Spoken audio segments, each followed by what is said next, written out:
Hello everyone, the Pratima academy YouTube channel पर आप सभी का स्वागत है। मेरा नाम है प्रतिमा यादव।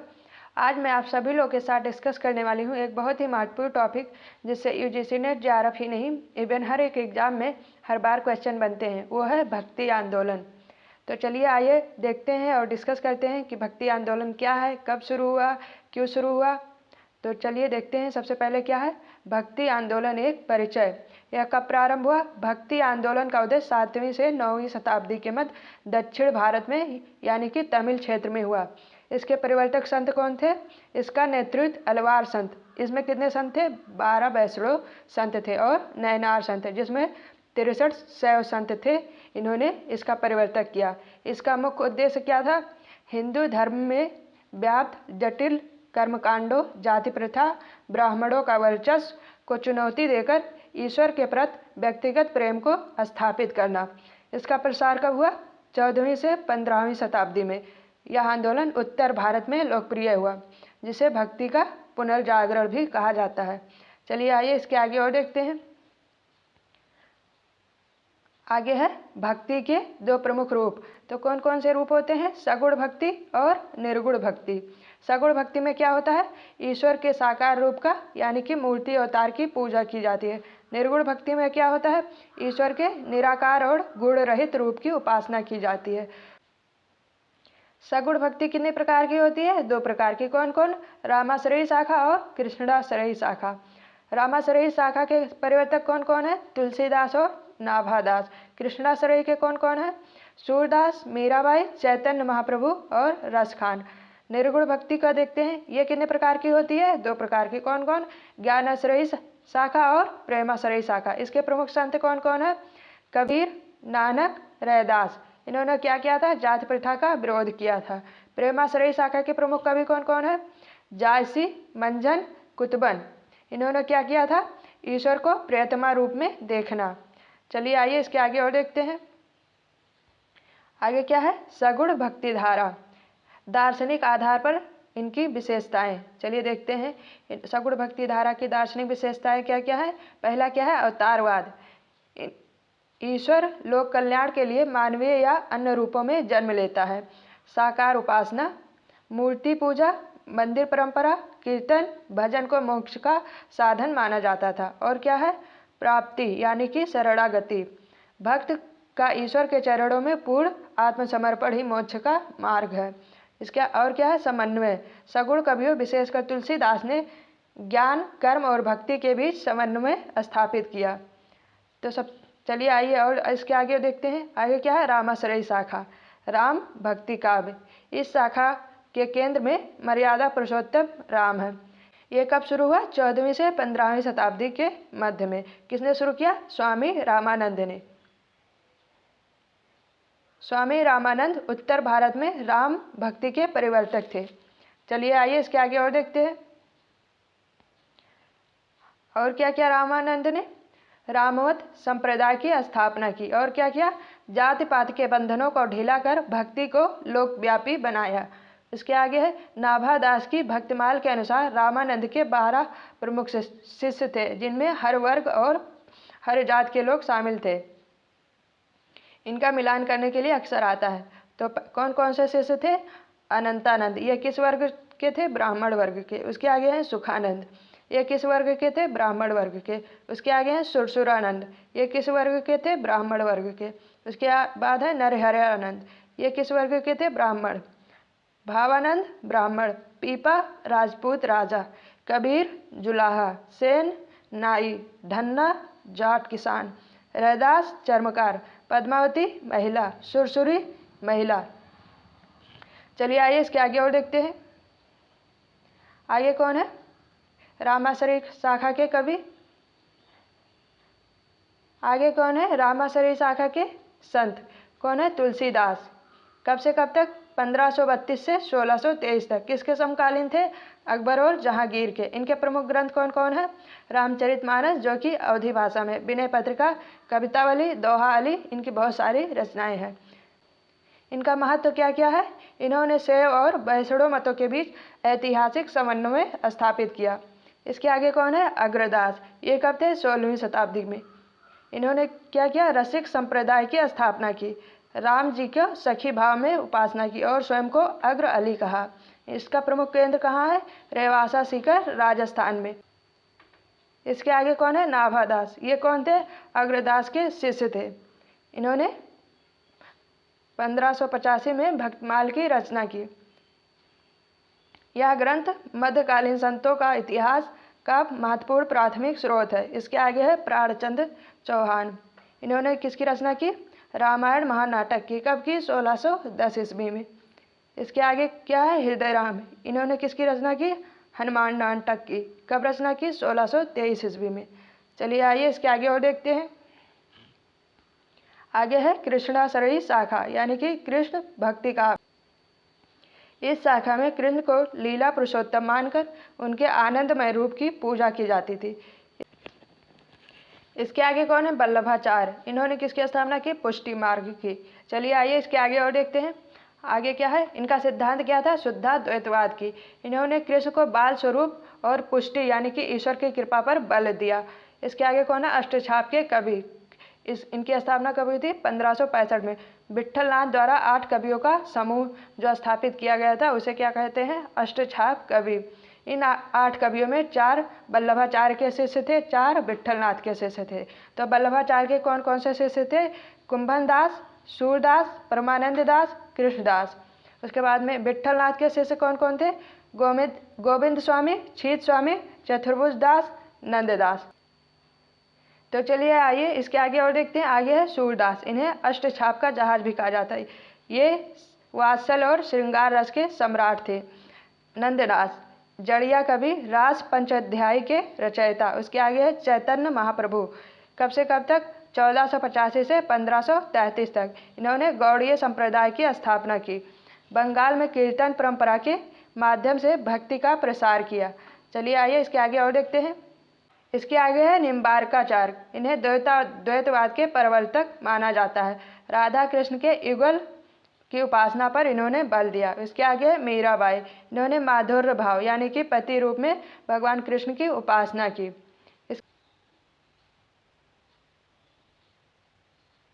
इसके आगे है विशेष तथ्य जो कि एग्जाम ओरिएंटेड है। क्या है? गलता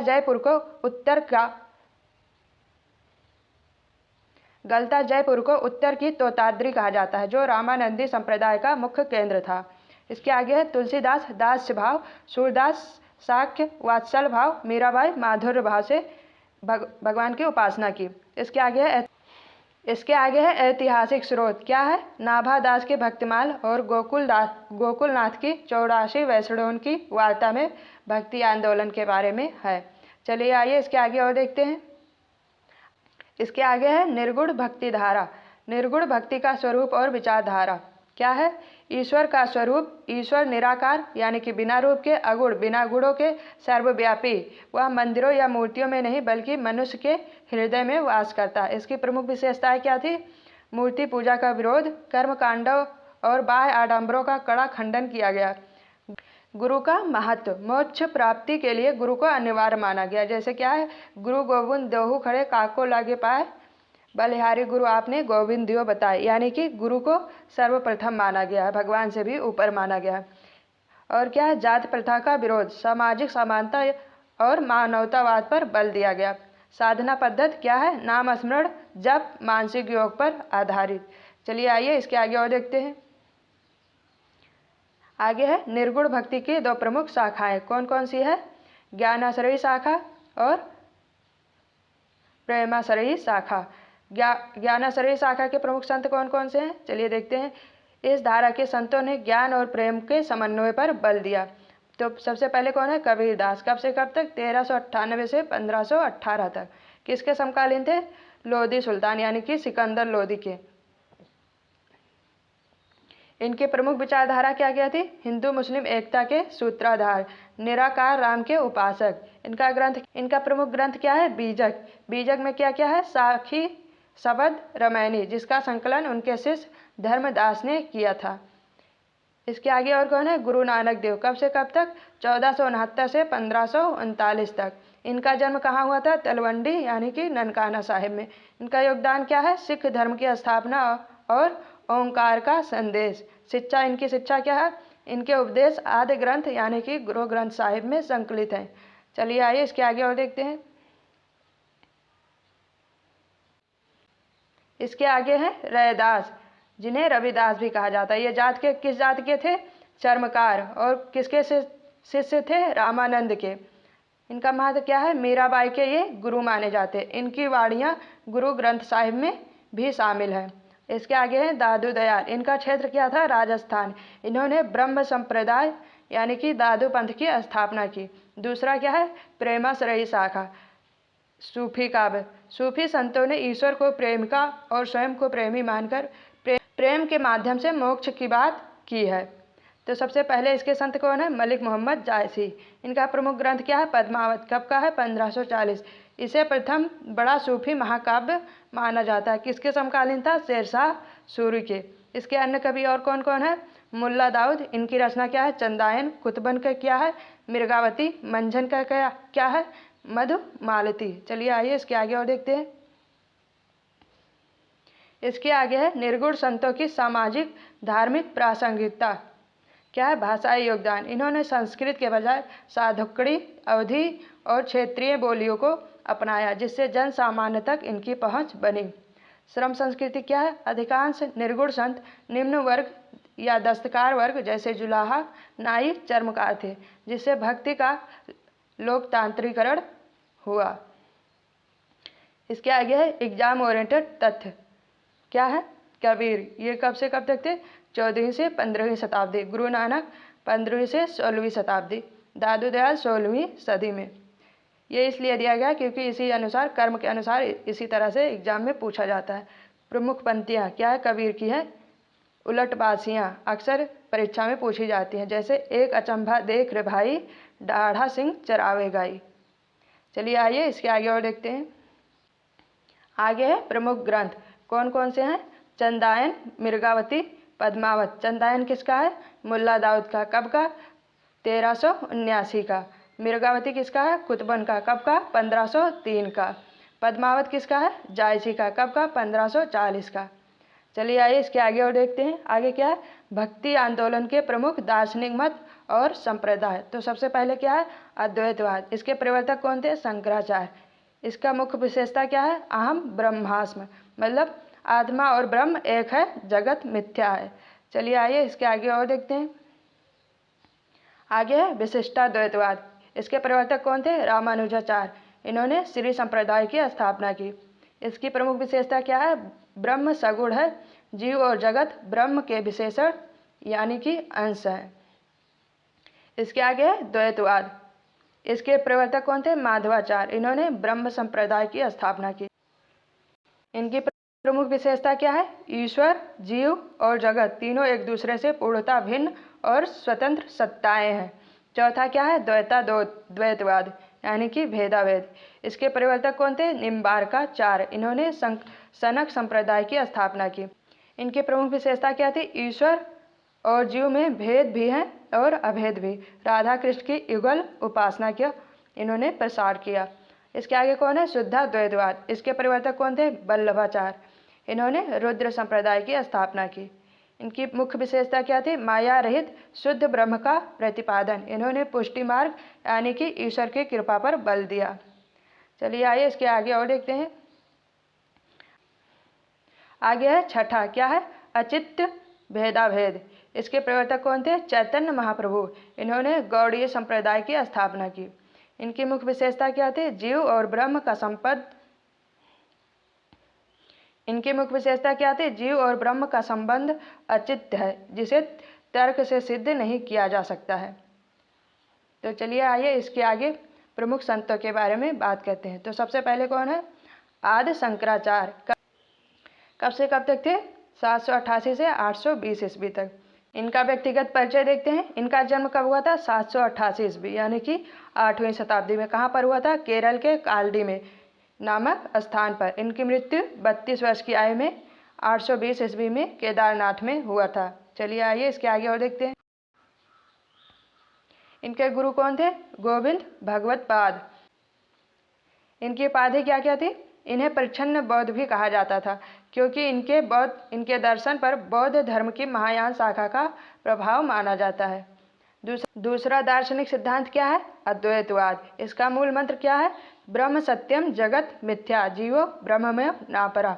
ब्रह्म ही सत्य है, जगत मिथ्या है और जीव ब्रह्म से अलग नहीं है। अद्वैत का अर्थ है ब्रह्म और जीव के बीच कोई भेद नहीं है। माया का सिद्धांत। जगत के मिथ्या होने के कारण माया या अविद्या जो सत्य को ढक लेती है। मोक्ष ज्ञान के माध्यम से जब जीव को अपने ब्रह्म स्वरूप का बोध होता है तब वह मोक्ष प्राप्त करता है। चलिए आइए इसके आगे और देखते हैं। शंकराचार्य ने चार पीठ की स्थापना यानी कि मठ की स्थापना की थी उत्तर दक्षिण पूर्व पश्चिम में चारों दिशाओं में। शंकराचार्य ने भारत की सांस्कृतिक एकता के लिए चारों दिशाओं में 4 मठों की स्थापना की थी। तो उत्तर दिशा में किसकी स्थापना की थी? ज्योतिर्मठ बद्रीनाथ में, जो कि कहाँ है? उत्तराखंड में। दक्षिण दिशा में श्रृंगेरी मठ, जो कि कहाँ है? मैसूर कर्नाटक में। पूर्व दिशा में गोवर्धन मठ, जो कि कहाँ है? पुरी उड़ीसा में। पश्चिम में शारदा मठ, जो कि कहाँ है? द्वारका गुजरात में। शंकराचार्य की प्रमुख रचनाएं कौन कौन सी है? भाष्य। इन्होंने प्रस्थानत्रयी, ब्रह्मसूत्र, उपनिषद, भगवद गीता पर भाष्य लिखे। विवेक चूड़ामणि, यह इनका अद्वैत दर्शन का सबसे प्रमुख ग्रंथ है। तीसरा क्या है? भज गोविंदम भक्ति और वैराग्य पर आधारित प्रसिद्ध स्तोत्र है। चौथा क्या है? सौंदर्य लहरी, क्या है? शक्ति उपासना पर आधारित ग्रंथ है। चलिए आइए इसके आगे और देखते हैं। इनका ऐतिहासिक महत्व क्या है? ऐतिहासिक महत्व। हिंदू धर्म का पुनरुत्थान। इन्होंने बौद्ध और जैन धर्म के प्रभाव को तर्कपूर्ण चुनौती दी और वैदिक धर्म को पुनः स्थापित किया। इन्होंने समन्वय क्या किया? इन्होंने पंचायतन पूजा का प्रसार किया। शिव, विष्णु, शक्ति, सूर्य और गणेश की एक साथ पूजा। इन्होंने 10 नामी संप्रदाय की स्थापना की। इन्होंने सन्यासियों को संगठित करने के लिए 10 नामी संप्रदाय की स्थापना की। प्रमुख तथ्य देखते हैं। शंकराचार्य भक्ति आंदोलन के प्रथम महान दार्शनिक माने जाते हैं। चलिए आइए इसके आगे और देखते हैं। इनका दृष्टिकोण क्या था? इनका मार्ग ज्ञान मार्ग था, जबकि बाद के वैष्णव आचार्य रामानुजाचार्य आदि संत भक्ति मार्ग के समर्थक थे। इसके आगे है रामानुजाचार्य, जो कि कब से कब तक थे? 1017 से 1037 ईस्वी तक। इनका व्यक्तिगत परिचय क्या है? इनका जन्म कब हुआ था? 1017 ईस्वी में। कहाँ हुआ था? दक्षिण भारत के पेरम्बुदूर तमिलनाडु में। इनका प्रारंभिक नाम क्या था? लक्ष्मण। इनके माता पिता कौन थे? माता कौन थी? कांतिमती। पिता केशव। इनके गुरु कौन थे? कांची के यादव प्रकाश से इन्होंने वेदांत की शिक्षा ली, लेकिन बाद में वैचारिक मतभेद के कारण यमुनाचार्य की शिष्यता ग्रहण की। इनका कार्यक्षेत्र क्या था? तिरुचिनापल्ली के श्री रंगम मठ में रहकर इन्होंने वैष्णव धर्म का प्रचार प्रसार किया। इनका जीवन काल वे लगभग 120 वर्ष तक जीवित रहे। इनका दार्शनिक मत क्या है? चलिए देखते हैं। इनका दार्शनिक मत है विशिष्टाद्वैतवाद। रामानुजाचार्य ने शंकराचार्य के ज्ञान मार्ग के स्थान पर भक्ति मार्ग को स्थापित किया। ईश्वर के स्वरूप, ईश्वर के सगुण और सविशेष वह गुणों से युक्त है। जीव और जगत, इनके अनुसार जीव आत्मा जगत पदार्थ मिथ्या नहीं है, बल्कि वह ब्रह्म के ही विशेषण यानी कि अंश है। विशिष्टाद्वैतवाद का अर्थ है ब्रह्म एक ही है, अद्वैत, लेकिन वह जीव और जगत की विशिष्टताओं से युक्त है। मोक्ष, इन्होंने मोक्ष का मार्ग क्या बताया? पूर्ण प्राप्ति यानी कि पूर्ण शरणागति और भक्ति को मोक्ष का एकमात्र साधन माना। इनके प्रमुख ग्रंथ कौन कौन से हैं? श्रीभाष्य, वेदांतासार, गद्यत्रय, भगवत गीता पर भाष्य।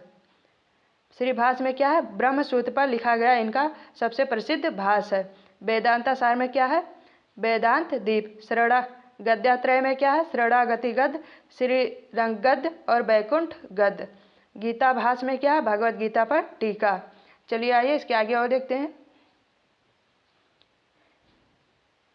आगे क्या है? इनका संप्रदाय और सामाजिक योगदान। इन्होंने श्री संप्रदाय की स्थापना की। इन्होंने वैष्णव धर्म के श्री संप्रदाय को संगठित किया। धार्मिक सुधार इन्होंने क्या किए? इन्होंने भक्ति के द्वार अछूतों के लिए भी खोले, जिन्हें त्रिकुलतार कहते थे। समन्वय क्या किया? इन्होंने वेदांत दर्शन को विष्णु की भक्ति से जोड़कर एक नया दार्शनिक ढांचा तैयार किया। चलिए आइए देखते हैं शंकराचार्य बनाम रामानुजाचार्य। शंकराचार्य किसके प्रतिपादक थे? अद्वैतवाद के। रामानुजाचार्य विशिष्टाद्वैतवाद के। इन्होंने ब्रह्म निर्गुण निराकार की उपासना की। इन्होंने किसकी उपासना की? सगुण और साकार की। इन्होंने क्या कहा? जगत मिथ्या है। इन्होंने जगत को सत्य माना, ब्रह्म का अंश माना। साधना किससे होती है? ज्ञान से होती है। इन्होंने भक्ति और पूर्ण शरणागति यानी प्राप्ति का मार्ग बताया। इन्होंने परंपरा स्मार्ट संप्रदाय की स्थापना की। इन्होंने श्री संप्रदाय की स्थापना की। एग्जाम ओरिएंटेड तथ्य देखते हैं। होयसल संरक्षण। जब चोल शासक कुलोत्तुंग, जो कि शैव धर्म को मानते थे, रामानुज को परेशान किया तो वह होयसल राज्य के मैसूर चले गए और वहां के राजा बिट्टूदेव यानी कि विष्णुवर्धन को जैन धर्म से वैष्णव बनाया। इनके भक्ति का आधार क्या था? रामानुजाचार्य के दर्शन ने ही आगे चलकर रामानंद, तुलसीदास और अन्य सगुण संतों को प्रभावित किया। इसके आगे चलिए और देखते हैं। इसके आगे निम्बार्काचार्य, जो कि कब थे? 12वीं शताब्दी में। इन्होंने किस दार्शनिक मत का प्रतिपादन किया? द्वैताद्वैतवाद का यानी कि भेदाभेदवाद का। इन्होंने सनक संप्रदाय की स्थापना की, जिसे हंस संप्रदाय भी कहा जाता है। इनका मुख्य दर्शन क्या था? इनके अनुसार ईश्वर यानी कि ब्रह्म, जीव और जगत के बीच भेद यानी कि अंतर भी है और अभेद यानी कि एकता भी है। जैसे सूर्य और उसकी किरण अलग होकर भी एक है, वैसे जीव और ब्रह्म अलग होकर भी जुड़े हैं। इनकी विशेषता क्या है? इन्होंने कृष्ण और राधा की युगल उपासना पर अधिक बल दिया। ये सनक संप्रदाय के आदि आचार्य माने जाते हैं। कौन? निम्बार्काचार्य। इनके प्रमुख ग्रंथ क्या क्या है? वेदांत, परिजात, सौरभ, ब्रह्मसूत्र पर इनका प्रसिद्ध भाष्य है। 10 की इनके दर्शन का संक्षिप्त सार है। चलिए आइए इसके आगे और देखते हैं। आगे कौन है? माधवाचार्य, जो कि कब से कब तक थे? 1238 से 1317 तक। कौन सी शताब्दी? 13वीं शताब्दी। इनका जन्म कहाँ हुआ था? कर्नाटक के उडुपी के पास में। इनका दार्शनिक मत क्या है? द्वैतवाद। इन्होंने ब्रह्म संप्रदाय की स्थापना की। इनका मुख्य दर्शन क्या था? ये शंकराचार्य के अद्वैतवाद के सबसे कट्टर विरोधी थे। इनके अनुसार ईश्वर यानी कि विष्णु, जीव और जगत पूर्णतः भिन्न और स्वतंत्र सत्ताएं हैं। इन्होंने पंचभेद का सिद्धांत दिया। ईश्वर जीव भेद, जीव जीव भेद, ईश्वर जगत भेद, जीव जगत भेद, जगत जगत भेद। चलिए आइए इसके आगे और देखते हैं। इनके उपास्य देव कौन थे? भगवान विष्णु। इनका प्रमुख ग्रंथ क्या है? पूर्ण प्रज्ञ भाष्य, ब्रह्मसूत्र पर टीका, अनुव्याख्यान। इसके आगे कौन है? वल्लभाचार्य। ये कब से कब तक थे? 1489 से 1531 तक। इनका समय कब से कब तक था? 15वीं से 16वीं शताब्दी। लोधी और मुगल काल के समकालीन थे। इनका दार्शनिक मत क्या था? शुद्धाद्वैतवाद। इन्होंने रुद्र संप्रदाय की स्थापना की। विष्णु स्वामी की परंपरा को आगे बढ़ाया। इनका मुख्य दर्शन क्या था? पुष्टि मार्ग। इन्होंने ब्रह्म को माया से रहित और शुद्ध माना। पुष्टि का अर्थ है ईश्वर का अनुग्रह या कृपा। इनके अनुसार मोक्ष केवल भगवान के अनुग्रह से ही संभव है। इनकी विशेषता क्या है? कृष्ण के बाल रूप यानी श्रीनाथ जी की पूजा पर बल। इन्हीं के संरक्षण में आगे चलकर अष्टछाप की कवियों की परंपरा विकसित हुई। चलिए आइए इसके आगे और देखते हैं। इनका प्रमुख ग्रंथ कौन कौन से हैं? अणुभाष्य, ब्रह्मसूत्र पर इनका प्रमुख ग्रंथ कौन कौन सा है? अणुभाष्य, ब्रह्मसूत्र पर इनका अधूरा भाष्य, जिसे इनके पुत्र विट्ठलनाथ ने पूरा किया। दूसरा क्या है? सुबोधनी, भागवत पुराण पर टीका। इसके आगे है एग्जाम ओरिएंटेड पॉइंट क्या है? दार्शनिकों के मतों का तुलनात्मक चार्ट। आचार, दार्शनिक मत, संप्रदाय और मुख्य विचार। तो सबसे पहले कौन है? निम्बार्काचार्य। इनका दार्शनिक मत क्या था? द्वैताद्वैतवाद। इन्होंने सनक संप्रदाय की स्थापना की। इनका मुख्य विचार क्या था? राधा कृष्ण की युगल पूजा। दूसरे कौन है? माधवाचार्य। इनका दार्शनिक मत क्या था? द्वैताद्वैतवाद। इन्होंने ब्रह्म संप्रदाय की स्थापना की। इनका मुख्य विचार क्या था? ईश्वर और जीव में पूर्ण अंतर है। तीसरे कौन है? वल्लभाचार्य। इनका दार्शनिक मत क्या था? शुद्धाद्वैतवाद। इन्होंने रुद्र संप्रदाय की स्थापना की। इनका मुख्य विचार क्या था? पुष्टि मार्ग यानी कि ईश्वर की कृपा। चलिए आइए इसके आगे और देखते हैं। आगे क्या है, महाराष्ट्र का भक्ति आंदोलन। महाराष्ट्र में भक्ति आंदोलन दो मुख्य संप्रदाय में विभाजित था। पहला क्या था, वारकरी संप्रदाय, जिसे विठोबा के भक्त भी कहा जाता है। दूसरा क्या था, धरकरी संप्रदाय, जो कि राम के भक्त थे। वारकरी संप्रदाय के प्रमुख संत कौन कौन थे, ज्ञानेश्वर, जो कि 1275 से 1296 तक थे। नामदेव, जो कि 1270 से 1350 तक थे। एकनाथ, जो कि 1533 से 1599 तक थे। उसके बाद थे तुकाराम, जो कि 1608 से 1650 तक थे। इसके आगे है धरकरी संप्रदाय, जो कि राम के भक्त थे। इसके प्रमुख संत कौन थे, समर्थ गुरु रामदास, जो कि कब से कब तक थे, 1608 से 1681 तक। समर्थ गुरु रामदास ही एग्जाम के लिए इम्पॉर्टेंट है, इसलिए एक ही लिखा है। चलिए आइए इसके आगे और देखते हैं। आगे क्या है, प्रमुख संतों का कालक्रम। तो सबसे पहले कौन थे, वारकरी संप्रदाय के संत ज्ञानेश्वर, जो कि कब से कब तक थे, 1275 से 1296 तक। इनका व्यक्तिगत परिचय देखते हैं। इनका जन्म कब हुआ था, 1275 में। कहाँ हुआ था, महाराष्ट्र के औरंगाबाद जिले के पैठन के पास आप गांव में हुआ था। चलिए आइए इसके आगे और देखते हैं। कब हुआ था, 13वीं शताब्दी में। यादव वंश के राजा रामचंद्र के समकालीन थे। इनके परिवार में कौन कौन थे, इनके पिता विट्ठल पंत थे। इनके भाई बहन कौन कौन थे, निवृत्तिनाथ, सोपान देव और मुक्ताबाई, ये भी एक महान संत थे। गुरु कौन थे, इनके बड़े भाई निवृत्तिनाथ ही इनके आध्यात्मिक गुरु थे, जो नाथ पंथ की परंपरा से थे। इसके आगे क्या है, इनका ऐतिहासिक महत्व क्या है, महाराष्ट्र धर्म के जनक।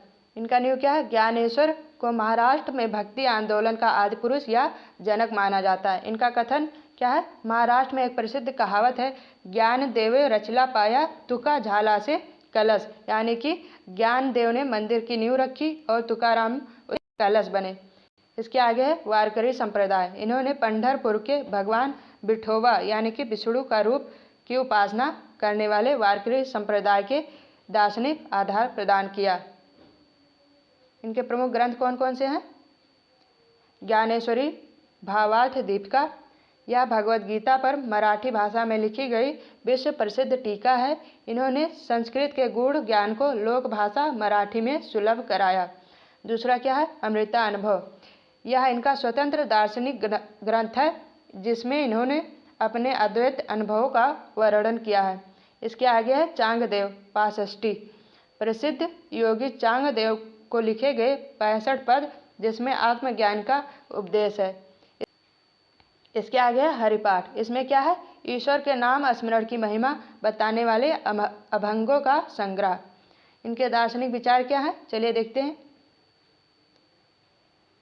अद्वैत और भक्ति का समन्वय, ज्ञानेश्वर ने शंकराचार्य के अद्वैतवाद और नाथपंथियों के योग को वैष्णव भक्ति के साथ जोड़ा। जात प्रथा का इन्होंने विरोध किया। इन्होंने घोषित किया कि भक्ति के मार्ग पर सभी समान और ज्ञान पर किसी विशेष वर्ग का एकाधिकार नहीं है। लोक भाषा का गौरव, इन्होंने मराठी को अमृता के समान मीठा बताया और इसे गौरव प्रदान किया। इनकी समाधि, मात्र 21 वर्ष की आयु में 1296 ईस्वी में पुणे के पास आलंदी में इन्होंने जीवित संजीवन समाधि ले ली। आलंदी आज भी वारकरी संप्रदाय का सबसे बड़ा तीर्थ स्थल है। इसके आगे है एग्जाम ओरिएंटेड तथ्य, क्या है, ज्ञानेश्वरी किस ग्रंथ पर आधारित है, तो किस ग्रंथ पर आधारित है, श्रीमद् भगवत गीता पर। इसके आगे है महाराष्ट्र में वारकरी संप्रदाय के विठोबा केंद्र किसके स्वरूप माने जाते हैं, तो किसके स्वरूप माने जाते हैं, भगवान विष्णु यानी कि श्री कृष्ण। इसके आगे है ज्ञानेश्वर के दार्शनिक विचारों पर किस पंथ का प्रभाव था, तो किस पंथ का प्रभाव था, नाथ पंथ, गोरखनाथ की परंपरा। इसके आगे है संत नामदेव, जो कि कब से कब तक थे, 1270 से 1350 ईस्वी तक। इनका व्यक्तिगत परिचय देखते हैं, कब से कब तक था, समय है 13वीं से 14वीं शताब्दी। ज्ञानेश्वर के समकालीन और मित्र थे। इनका जन्म कहाँ हुआ था, महाराष्ट्र के सतारा जिले के नरसी बामड़ी गांव में हुआ था। ये किस जात के थे, सिंपी यानी कि दर्जी जात के से संबंधित थे, जो उस समय निम्न वर्ग में आते थे। इनके गुरु कौन थे, इनके आध्यात्मिक गुरु विश्वोबा खेचर थे। इसके आगे है इनके वैचारिक संक्रमण सगुण और निर्गुण की ओर। नामदेव सगुण और निर्गुण दोनों में थे। नामदेव के जीवन में दो स्पष्ट चरण दिखाई देते हैं जो कि अक्सर कथन कारण के रूप में पूछा जाता है। पहला क्या है, सगुण भक्ति। इनकी शुरुआत में प्रारंभ में वे पंढरपुर के विठोबा विष्णु के अनन्य सगुण भक्त थे। उसके बाद में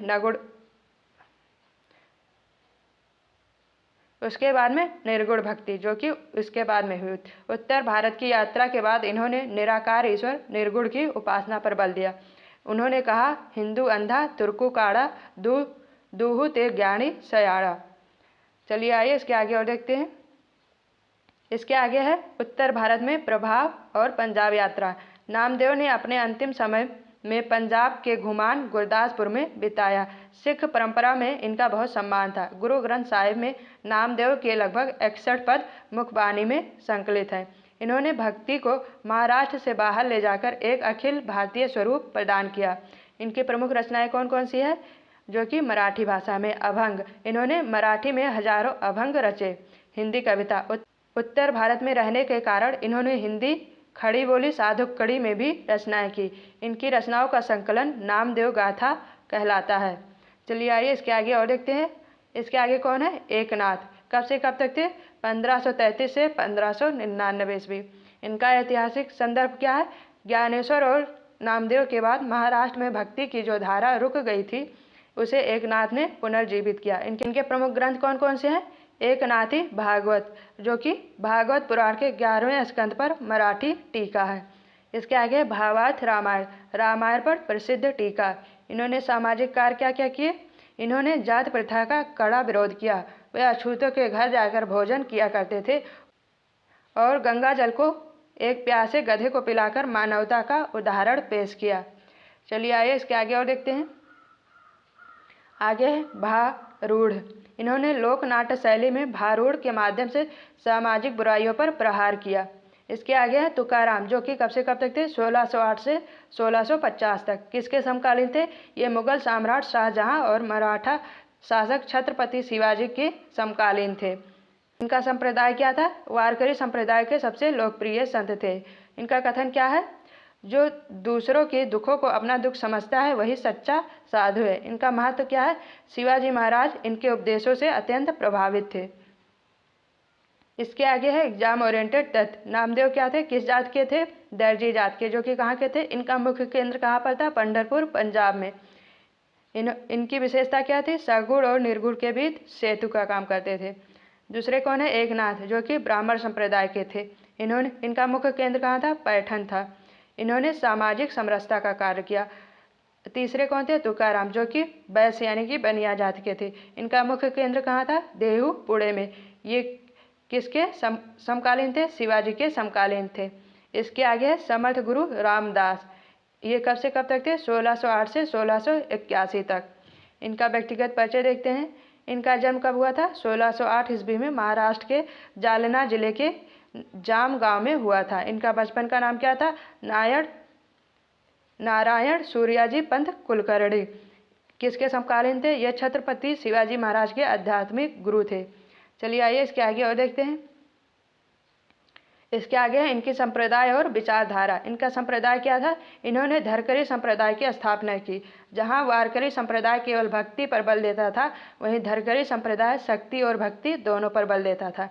इनके आदर्श क्या थे, इनके आराध्य देव भगवान राम और हनुमान थे। इन्होंने शक्ति के प्रतीक के रूप में पूरे भारत विशेषकर महाराष्ट्र में हनुमान मंदिरों और व्यायामशालाओं अखाड़ों की स्थापना की। इनका नारा क्या था, मराठा तिलुक्का मोक्कलावा, महाराष्ट्र धर्म वाठवावा। सभी मराठों एकजुट करो और महाराष्ट्र धर्म को आगे बढ़ाओ।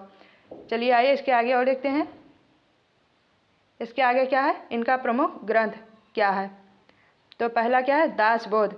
इनका सबसे महत्वपूर्ण ग्रंथ है। इसमें समन्वयवादी दर्शन, राजनीति और समाज नीति और अध्यात्म का अद्भुत मिश्रण है।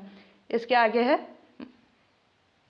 इनकी अगली रचना क्या है, मनोबोध। क्या है, मांचे श्लोक, मन को संस्कारित करने वाला प्रसिद्ध श्लोक। अगली रचना क्या है, आत्मा रामा, अध्यात्म पर आधारित लघु ग्रंथ।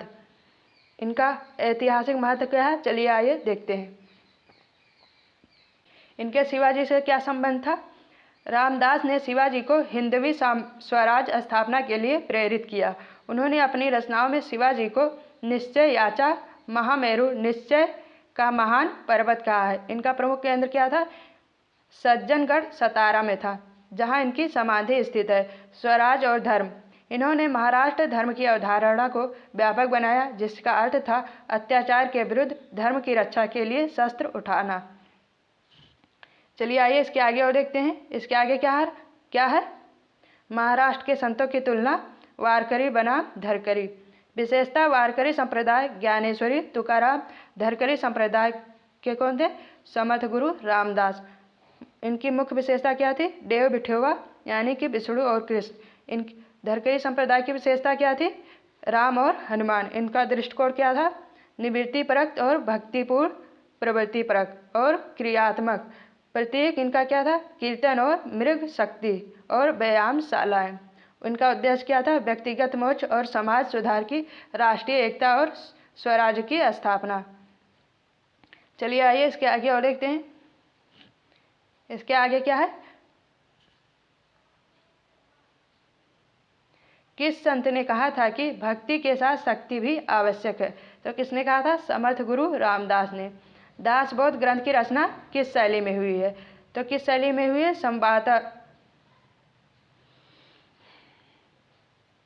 किस शैली में हुई है? संवादात्मक उपदेशात्मक शैली में, जो कि मराठी भाषा में है। अगला है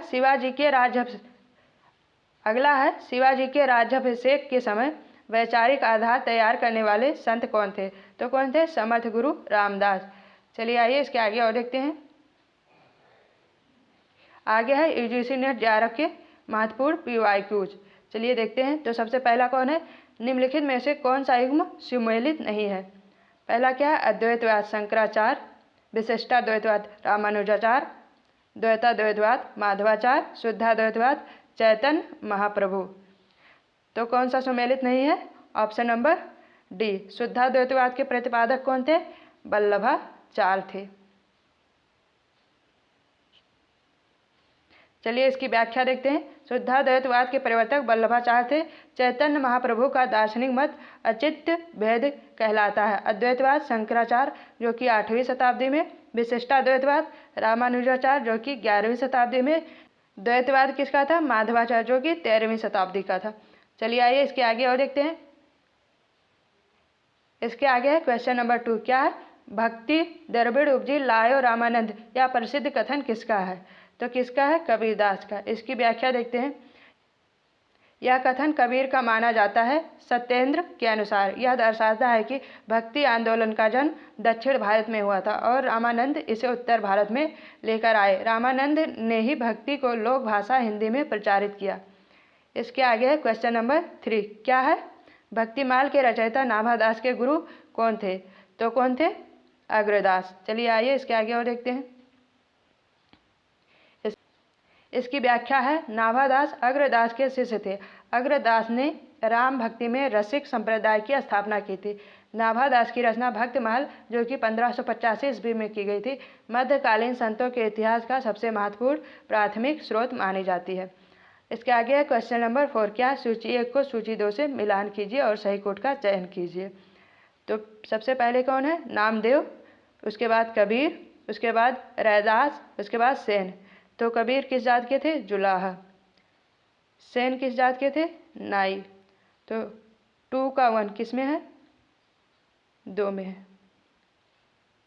उसके बाद में सेन नाई, डी का 3। तो ऑप्शन नंबर ए। चलिए आइए इसके आगे और देखते हैं। आगे इसकी व्याख्या देखते हैं। रामानंद के शिष्यों और महाराष्ट्र के संत के जातियां अक्सर पूछी जाती है। तो नामदेव किस जात के थे? दर्जी जात के। कबीर जुलाहा, रैदास चर्मकार मोची, सेन नाई। चलिए आइए इसके आगे और देखते हैं। आगे है क्वेश्चन नंबर 5। क्या है? निम्नलिखित संतों को उनके कालक्रम के अनुसार व्यवस्थित कीजिए। तो सबसे पहले कौन है? शंकराचार्य, फिर रामानुजाचार्य, कबीर, चैतन्य महाप्रभु। तो ये कब के थे? 8वीं शताब्दी के थे। रामानुजाचार्य 11वीं शताब्दी, कबीर जो कि 14वीं शताब्दी के थे, चैतन्य महाप्रभु 15वीं शताब्दी। तो ये तो क्रम से ही है, 1 2 3 4। तो कौन से ऑप्शन में है? ऑप्शन नंबर ए में है। चलिए आइए इसके आगे और देखते हैं। आगे है क्वेश्चन नंबर 6। क्या है?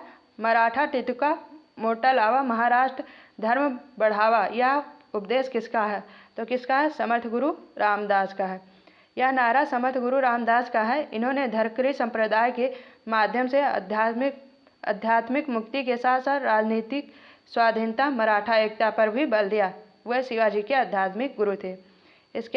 इसके आगे है क्वेश्चन नंबर 7। क्या है? निम्नलिखित में से कौन सा संत निपक का मार्ग परिवर्तक था? तो कौन थे? दादू दयाल। इसकी व्याख्या क्या है? दादू दयाल निपक यानी कि निष्पक्ष मार्ग का उपदेश दिया। इनका जन्म अहमदाबाद में हुआ था, लेकिन इनकी मुख्य कर्मभूमि राजस्थान रही। इन्होंने ब्रह्म संप्रदाय दादू पंथ की स्थापना की। अकबर इन्हें इबादत खाना में चर्चा के लिए आमंत्रित किया था। क्वेश्चन नंबर 8 क्या है? सूची 1 को सूची 2 से सुमेलित कीजिए। चलिए देखते हैं। तो सबसे पहला ग्रंथ क्या है? सुर सरस्वती, विवेक चूड़ामणि, अरुभास, पूर्ण प्रगभास। तो सुर सरस्वती किसका है? मंडन मिश्र का। उसके बाद में विवेक चूड़ामणि जो कि किसका है? शंकराचार्य का। तो ए का 4, बी का 3, कौन से ऑप्शन में? ऑप्शन नंबर ए में। इसकी व्याख्या क्या है? विवेक चूड़ामणि आदि शंकराचार्य का प्रमुख दार्शनिक ग्रंथ है। अरुभास या वल्लभाचार्य ने ब्रह्मसूत्र लिखा, इसे इनके पुत्र विठलनाथ ने पूरा किया। पूर्ण प्रगभास माधवाचार्य का ब्रह्मसूत्र पर भाष्य है। चलिए आइए इसके आगे और देखते हैं। आगे है क्वेश्चन नंबर 9। क्या है? नीचे 2 कथन दिए गए हैं, एक को कथन है, दूसरे को कारण आर कहा गया है। तो कथन क्या है? मध्यकालीन भक्ति संतों ने स्थानीय भाषाओं को अपने उपदेशों का माध्यम बनाया। तो हाँ, कथन सही है। कारण क्या बताया? वह सांस्कृतिक पांडित्य को चुनौती देना चाहते थे और अपने संदेश को जन सामान्य तक पहुंचाना चाहते थे। तो कथन और कारण दोनों सही है और कथन कारण की व्याख्या भी है। तो कौन सा ऑप्शन सही है? Option number A. चलिए आइए इसके आगे और देखते हैं। आगे क्या है इसकी व्याख्या देखते हैं। पहले, भक्ति आंदोलन की सबसे बड़ी विशेषता लोक भाषाओं का प्रयोग था। रामानंद, कबीर, तुलसी, ज्ञानेश्वर ने संस्कृत के बजाय हिंदी, अवधी और मराठी को चुना ताकि आम जनता उनसे जुड़ सके। चलिए आइए इसके आगे और देखते हैं। इसके आगे क्वेश्चन नंबर 10। क्या पुष्टि मार्ग का जहाज किसे कहा जाता है? तो किसे कहा जाता है? सूरदास को कहा जाता है। चलिए आइए इसके आगे और देखते हैं। इसकी व्याख्या क्या है? सूरदास की मृत्यु पर उनके गुरु विठलनाथ वल्लभाचार्य के पुत्र ने कहा था, पुष्टि मार्ग का जहाज जात है, सो जाको कछ लेना हो लेओ। सूरदास अष्टछाप के कवियों के सबसे प्रमुख कवि थे। आगे क्वेश्चन नंबर 11। क्या है? निम्नलिखित में से कौन से गुरु बावला संप्रदाय से संबंधित है? तो कौन संबंधित है? लालन फकीर। इनकी व्याख्या क्या है? लालन फकीर बंगाल के बाउल संप्रदाय के प्रसिद्ध संत थे। यह संप्रदाय हिंदू और सूफी मतों का मिश्रण है, जिसमें संगीत और नृत्य के माध्यम से ईश्वर की आराधना की जाती है। इसके आगे है क्वेश्चन नंबर 12। क्या है? महाराष्ट्र के किस संत ने भारूड शैली के माध्यम से सामाजिक संदेश दिया? तो किसने किया? एकनाथ ने। इसकी व्याख्या क्या है? संत एकनाथ ने भारूड लोक रूपक शैली का प्रयोग किया। इसमें वह विभिन्न पात्रों जैसे पागल, ज्योतिषी, सपेरा का अभिनय करके समाज की कुरीतियों पर प्रहार किया। आज का हमारा क्वेश्चन एंड थ्योरी यहीं पर कंप्लीट हुआ। आई होप आप सभी लोग को समझ में आया होगा, अच्छा लगा होगा। अगर वीडियो समझ में आता है, अच्छा लगता है तो वीडियो को लाइक, शेयर और चैनल को सब्सक्राइब करें। Thank you.